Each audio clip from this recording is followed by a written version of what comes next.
कहानी की शुरुआत रॉबर्ट नाम की एक स्पैरो से होती है। वो आज बहुत जल्दी जल्दी में अपना खाना ढूंढ रहा था क्योंकि आज उसके अंडे से उसका बेटा बाहर आने वाला था और वो जल्दी से खाना लेकर अपने घर जाना चाहता था। वो एक लड़की से उसका कुकी छीनकर भागने लगता है और जल्दी से अपने घोंसले तक पहुंचता है और अपने बेटे रिचर्ड को उसके अंडे से निकलने का इंतजार करता है। अभी रिचर्ड बाहर ही आने वाला था कि तभी वहाँ एक बड़ी सी कैट उन पर हमला कर देती है। रॉबर्ट और उसकी वाइफ मिलकर उस कैट से लड़ते हैं। वहीं कुछ दूर पे अरोरा नाम की एक बगुला मछलियां पकड़ रही थी। तभी उसे उस कैट की आवाज़ सुनाई देती है। वो भागकर तुरंत वहाँ पहुँचती है। वो देखती है कि वहाँ कोई नहीं है। तभी एक पत्ते के नीचे से वो अंडा फूटता है और उससे रिचर्ड बाहर निकलता है। अरोरा उससे पूछती है कि तुम्हारे पेरेंट्स कहाँ हैं, पर रिचर्ड उसे ही अपनी मॉम समझने लगता है। अरोरा देखती है कि इसका देखभाल करने के लिए यहाँ कोई भी नहीं है, इसलिए वो रिचर्ड को उठाकर अपने साथ अपने घर ले आती है जहाँ उसका बेटा मैक्स भी होता है। कुछ देर बाद अरोरा का हस्बैंड क्लॉडियस वहाँ आता है और वो रिचर्ड को देखकर उससे पूछता है कि ये कौन है और यहाँ कैसे आया। रिचर्ड क्लॉडियस से भी लिपट जाता है और उसे अपना डैड मान लेता है। मैक्स को भी वो काफी पसंद आता है। क्लॉडियस अरोरा से कहता है कि ये हमारे साथ नहीं रह सकता। अरोरा उसे समझाती है कि ये बिल्कुल अकेला है, ये कहाँ जाएगा। किसी तरह क्लॉडियस उसे सर्दियाँ आने तक अपने पास रखने को मान जाता है। मैक्स रिचर्ड को अपने छोटे भाई की तरह ही मानता था और वो दोनों मिलकर दिन भर खेलते रहते थे। कुछ दिन बाद वो समय आ गया जब बगुले माइग्रेट करके दूसरी जगह जाते थे और इसलिए क्लॉडियस अरोरा को समझा रहा था कि अब रिचर्ड को यहाँ अकेले ही रहना होगा क्योंकि वो उनके साथ उतनी लंबी दूरी नहीं तय कर सकता। अरोरा कह रही थी कि अभी वो बहुत छोटा है, वो अकेले कैसे रहेगा। क्लॉडियस अरोरा और मैक्स को अपने साथ कहीं चलने को कहता है, पर वो रिचर्ड को घर पे ही रहने को कहते हैं। पर रिचर्ड कहाँ मानने वाला था। वो छुपकर उनके पीछे आता है। वो देखता है क्लॉडियस अपने बाकी सभी बगलों के ग्रुप से कह रहा था कि समय आ गया है उनके माइग्रेशन का और वो सब मिलकर अगले सुबह अपने अफ्रीका तक जाने का सफर शुरू करेंगे। तभी रिचर्ड का पैर फिसलता है और वो सीधा उन बगुलों के बीच में जाकर गिरता है। क्लॉडियस अब अपने आप को रोक नहीं पाता है। वो रिचर्ड से कहता है कि वो एक स्पैरो है, इसलिए वो उन बगुलों के साथ नहीं आ सकता। रिचर्ड हंसने लगता है और कहता है कि आप मजाक कर रहे हो ना, वो तो एक बगुला है, अभी वो छोटा है इसलिए ऐसा है, पर बड़ा होकर बिल्कुल वो उनके जैसा ही दिखेगा। अरोरा रिचर्ड को लेकर उस जगह पर जाती है जहाँ उसे वो मिला था। वो उसे बताती है कि तुम मुझे यहाँ मिले थे, तुम्हारे पेरेंट्स यहाँ नहीं थे जब तुम पैदा हुए थे, इसलिए वो उसे अपने साथ लेकर चली गई। रिचर्ड मानने को तैयार ही नहीं था कि वो उनका बेटा नहीं है। वो गुस्से में वहाँ से तेजी से उड़कर जाने लगता है और कहता है कि चाहे कोई कुछ भी कहे, वो एक बगुला ही है।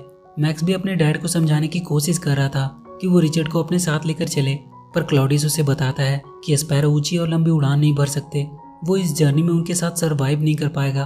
तभी वहाँ रिचर्ड आता है और कहता है कि वो उनके साथ कल अफ्रीका तक जाने के लिए बिल्कुल तैयार है। वो देखता है मैक्स बहुत उदास लग रहा है। अगली सुबह रिचर्ड के उठने से पहले ही वो तीनों अपने सफर के लिए निकल जाते हैं।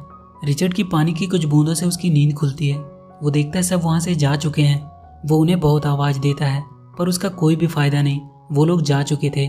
रिचर्ड उनकी तरफ उड़ने की कोशिश करता है पर तेज हवाओं की वजह से वो वहीं नीचे गिर जाता है और बेहोश हो जाता है। तभी रात को वहाँ ओल्गा नाम का एक आउल उसके पास आता है और उसे उठाता है। ओल्गा को देखते ही रिचर्ड बुरी तरह से डर जाता है।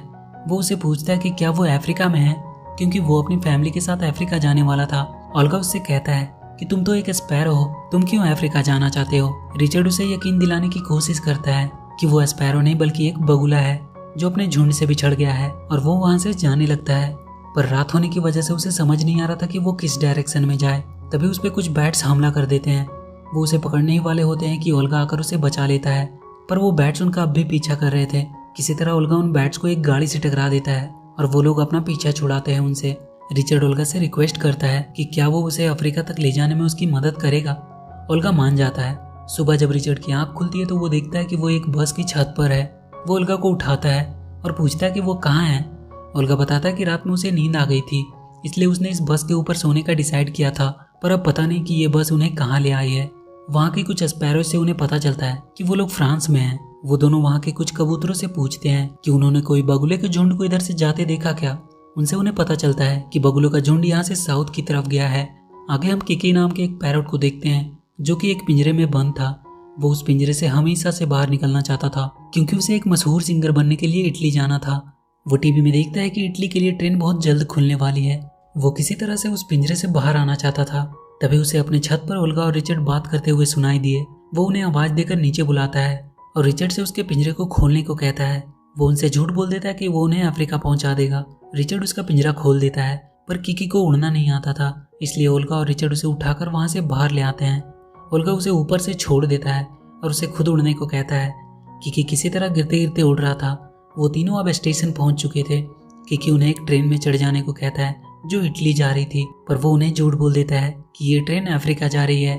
अब रात हो चुकी थी। वो तीनों वहीं ट्रेन में सो जाते हैं। सुबह किकी उन सबसे पहले उठकर ट्रेन से उतर जाता है।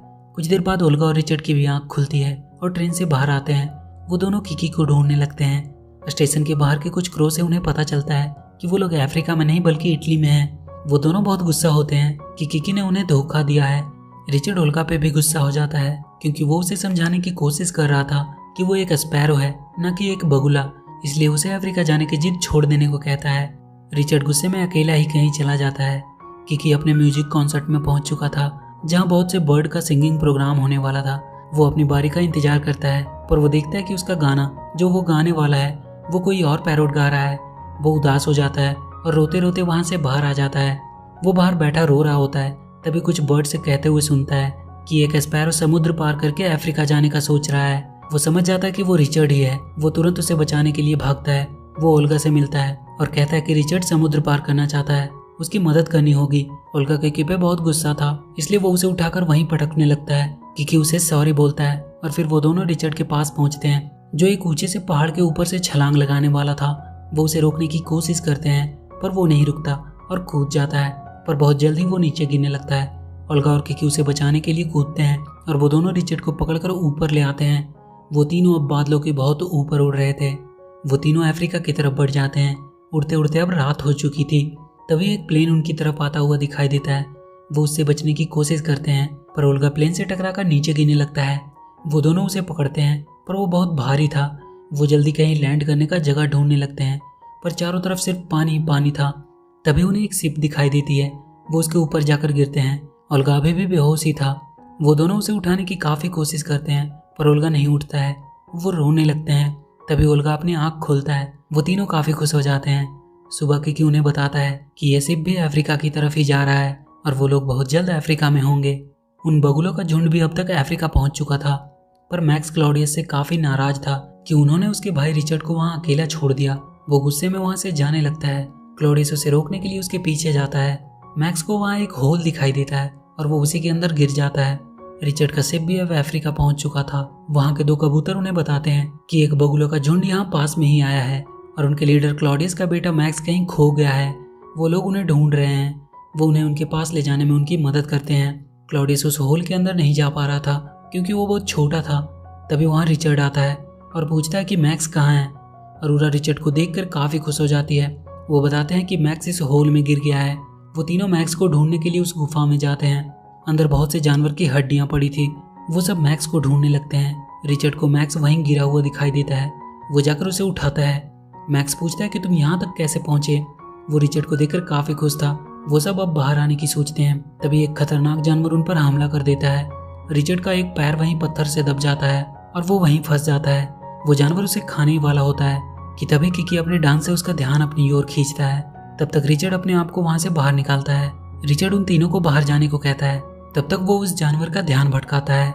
वो तीनों बाहर आ जाते हैं पर रिचर्ड अभी भी अंदर उस जानवर से लड़ रहा होता है। वो अपनी चालाकी से उस पूरे गुफा को उस जानवर से ही गिरवा देता है, जिसमें वो जानवर वहीं दब जाता है और फिर वो सही सलामत बाहर आ जाता है। अरोरा उसे गले लगा लेती है और कहती है कि वो कभी उसे छोड़कर नहीं जाएगी। रिचर्ड अपने बाकी के दोस्तों को उनसे मिलवाता है। क्लॉडियस रिचर्ड से माफी मांगता है कि उसने कभी उसे अपनी फैमिली का हिस्सा नहीं समझा। वो कहता है कि आज से रिचर्ड भी उसके ग्रुप का हिस्सा होगा और उनके साथ ही रहेगा हमेशा। और ये मूवी यहीं खत्म हो जाती है। तो वीडियो अगर अच्छी लगी तो please do like and share the video and please subscribe to my channel and press that bell icon.